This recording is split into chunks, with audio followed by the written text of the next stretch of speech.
ఎన్నో జన్మలుగా వాసనలు బంధింపబడి ఉన్నాం. అలవాట్లు అంత సామాన్యంగా పోవు. ప్రభుపాదులు వారు చెప్తారు, ఒక ఆమె ఏదో బుట్టలో అమ్ముకుంటూ పోతూ ఉందంట.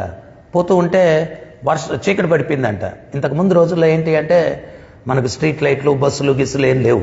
ఆమె ఒక పంచలో కూర్చునింది. చీకట్లో ఎట్ట ప్రయాణం చేస్తావా అని చెప్పి ఆ యజమానురాలు చూసి, అమ్మా నువ్వేదో ప్రయాణికురాల్లాగా ఉన్నావు, చీకట్లో ఎక్కడ పోతావు, ఇంట్లోకి రా, కొంచెం భోజనం పెడతాను, ఇంట్లో పడుకో, ఉదయంతో పోదు అనిందంట. ఆయన ఏమేం చేసిందంటే ఆ బుట్ట తీసి సూర్యులో పెట్టిందంట. పెట్టి ఆయన ఇంట్లోకి వెళ్ళిందంట. ఆమె భోజనం పెడితే తినిందంట, పడుకుందంట.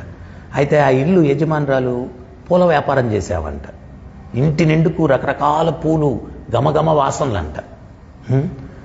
ఈమెకి పడుకుంది. 2 నిమిషాలకు అటు ఇటు తిరుగుతా అంట అనీజీగా ఫీల్ అవుతుందన్నమాట. అప్పుడు ఈ యజమానురాలు అనిందంట, మా ఇంట్లో ఎవరు పురుషులు కూడా లేరు, నువ్వేం కలతపడాల్సిన అవసరం లేదు, నేను ఉన్నాను కదా, ధైర్యంగా పడుకో అనిందంట. ఆమె ఎంత చెప్పినా కానీ పిచ్చి అంటానే ఉంది. ఈమెకేం అర్థం కాలేదు. ఏంటమ్మని ఈ బాధ అనింది. ఏమనుకోకపోతే నా బుట్ట లోపలికి తెచ్చి పడుకుంటానండి అనిందంట. ఏమనుకునిందంటే ఎంత విలువైనవి పెట్టుకుని ఉందో అవి పోతాయని టెన్షన్ పడుతున్నట్టుంది అని చెప్పి తెచ్చుకోమా అనిందంట. ఆమె బుట్ట తెచ్చి తల దగ్గర పెట్టుకొని పడుకునిందంట. వితిన్ సెకండ్స్లో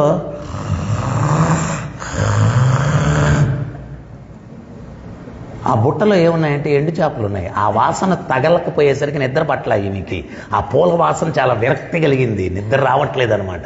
ఎప్పుడైతే ఆ ఎండు చేపల బుట్ట తెచ్చి తల దగ్గర పెట్టుకుందో గుర్ర నిద్రపోయింది. మనకు కూడా మన వాసనలు వేరుగా ఉన్నాయి. ఎన్నో జన్మల నుంచి భౌతిక వాసనలన్నింటినీ కూడా అంటించుకొని ఉన్నాం.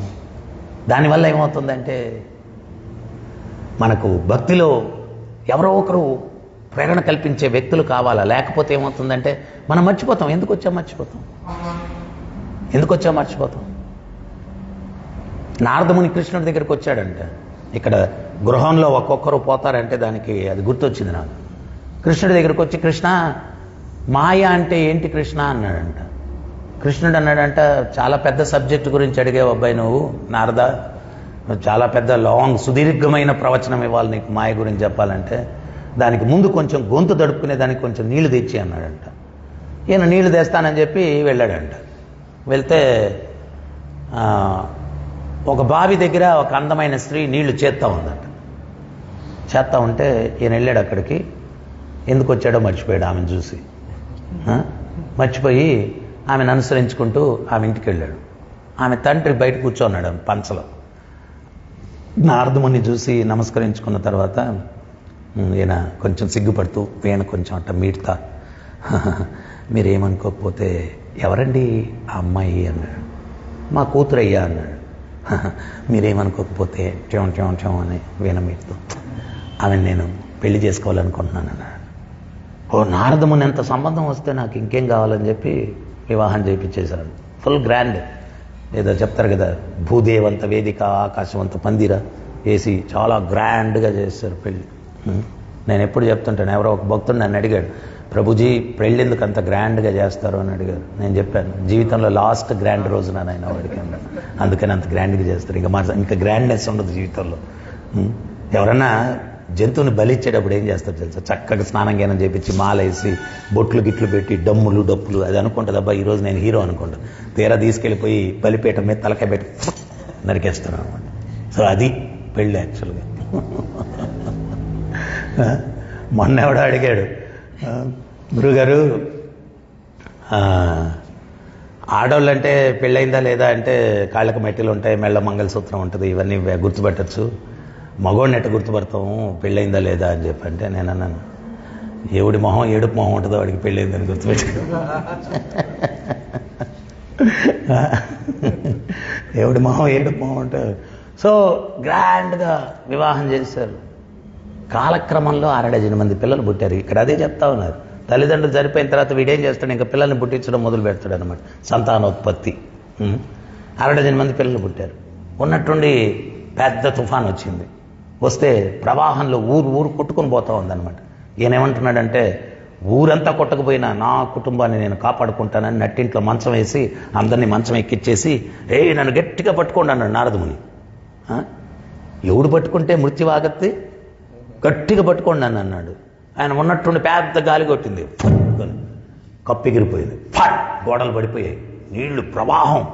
ఆ ప్రవాహంలో ఒక్కొక్కడు ప్రభుపాదులు చెప్తారు, శాస్త్రాలు చెప్తాయి, నదిలో ప్రవాహంలో గడ్డిపోసులు ఆ ప్రవాహ తాకిడి కలుస్తూ ఉంటాయి, విడిపోతూ ఉంటాయి. అదే బంధుత్వాలు ఇవన్నీ కూడా మనం ఆ కర్మ ప్రవాహం వల్ల కొందరితో కలుస్తుంటాం, విడిపోతూ ఉంటాం, బంధాలన్నీ కూడా. సో ఆ ప్రవాహంలో ఒక్కొక్కరు కొట్టుకుపోతా ఉన్నారు, భార్య కొట్టుకుపోయింది, పిల్లకాయలు కొట్టుకుపోతా ఉన్నారు. లాస్ట్లో మొన్న పుట్టిన పిల్లడు ఉన్నాడు, వాడి మీద మమకారంతో నెత్తిని పెట్టుకున్నాడు, రే నిన్న కాపాడుకుంటా నేను అన్నాడు. ఆ ప్రవాహం మీదకి వెళ్ళిపోయింది, తల మీదకి వెళ్ళిపోయింది. వెళ్ళిపోతే ఈయన బతికితే కదా వాడి గురించి ఆలోచించేది. ఆయన టక్కన వదిలేసి ఈయన ఎగురుతున్నాడు, ఆయన ఎగురుతూ పెద్దగా అరుస్తున్నాడు, నీళ్లు నీళ్లు ప్రవాహం ప్రవాహం ప్రవాహం.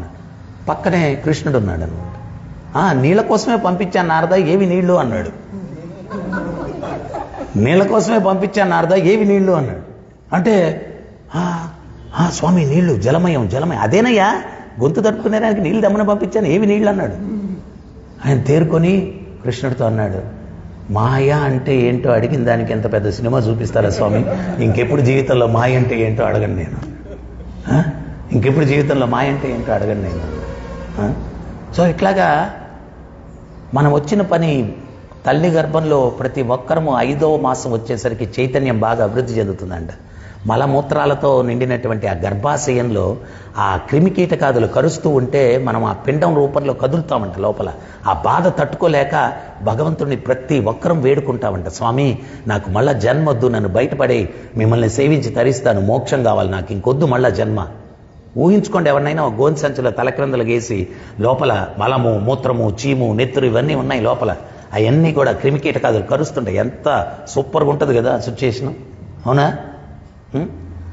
సో అప్పుడు భగవంతుని మనం ప్రార్థించామంట, నన్ను బయటపడి నిన్ను సేవించి తరిస్తా, నాకొద్దు మళ్ళా జన్మ అని. అయితే పురంధర్దాస్ చెప్తారు, మొదలి మాయ తల్లి మాయ, బయటకు రాగానే తల్లి వెచ్చటి కౌగిల్లోకి తీసుకుంటుంది. ఈయన అనుకుంటాడు లోపల బాగాలేదు, బయట బాగుంది, ఇంకా అక్కడి నుంచి ఈ ప్రపంచాన్ని మనం అభినందించడం మొదలు పెడతాం అన్నమాట. మాయ మొదలవుద్ది, మాయ మొదలవుద్ది. సో అందుకని చెప్పి మనకు సుగ్రీవుడిని మాయ నుంచి విముక్తి కలిగించింది ఎవరు? లక్ష్మణస్వామి. లక్ష్మణస్వామి ఎవరు? బలదేవుడు. బలదేవుడు ఎవరు? ఆదిగురువు. ఆ ఆదిగురువు యొక్క ఆశీస్సులుంటే, ఆ గురు పరంపర యొక్క ఆశీస్సులుంటే, సాధువుల యొక్క ఆశీస్సులుంటే మన మీద కప్పినటువంటి మాయ నుంచి మనం విముక్తి పొందేదానికి అవకాశం ఉంది. అందుకని ఎప్పుడు కూడా మనం ఏంటి అంటే భక్తుల అసోసియేషన్, ఆ భక్తుల అసోసియేషన్ కూడా భగవత్ తత్వం గురించి చర్చించాలి, ఎట్లా ప్రోగ్రెస్ అవ్వాలి, ఏంటి. ప్రభుపాదులు వారు చెప్పారు, ఇది ఒక స్పిరిచువల్ హాస్పిటల్ అన్నారు. హాస్పిటల్లో ఎవరు ఉంటారు? పేషెంట్లు ఉంటారు. మనం హాస్పిటల్కి వెళ్ళి, ఏందబ్బా అందరూ పేషెంట్లు ఉన్నారు ఇక్కడ, పేషెంట్ కాకపోతే ఎందుకుంటాడు హాస్పిటల్లో, వాడు డిశ్చార్జ్ అయ్యి వెళ్ళిపోతాడు. సో ఇక్కడ కూడా పేషెంట్లు ఉంటారు. అక్కడ శరీరానికి రోగం, ఇక్కడ చైతన్యానికి రోగం. సో ఒక్కొక్కడికి ఒక్కో రోగం ఉంటుంది. ఒకడు అన్నీ బాగా చెప్తాడు, ఆడికి తినేది దాని మీద ఉబలాట్ ఉంటుంది. సో ఏదో మంచి ప్రసాదం కనిపిస్తే చాలు, ఇంకా ప్రసాదం వ్యామోహం, ఇంకోటికి ఒక్కొక్కటి. అయితే ఒకరికొకరు సహకరించుకొని ఏ రకంగా ఆ బంధనాల నుంచి విముక్తిని పొంది భగవంతుడిని చేరుకునేదానికి ఒకరికొకరు సహకరించుకుంటూ భక్తిలో ముందుకెళ్ళడానికి ప్రయత్నం చేయాలా. దాన్నే సత్సాంగత్యం అన్నారు. హరే కృష్ణ.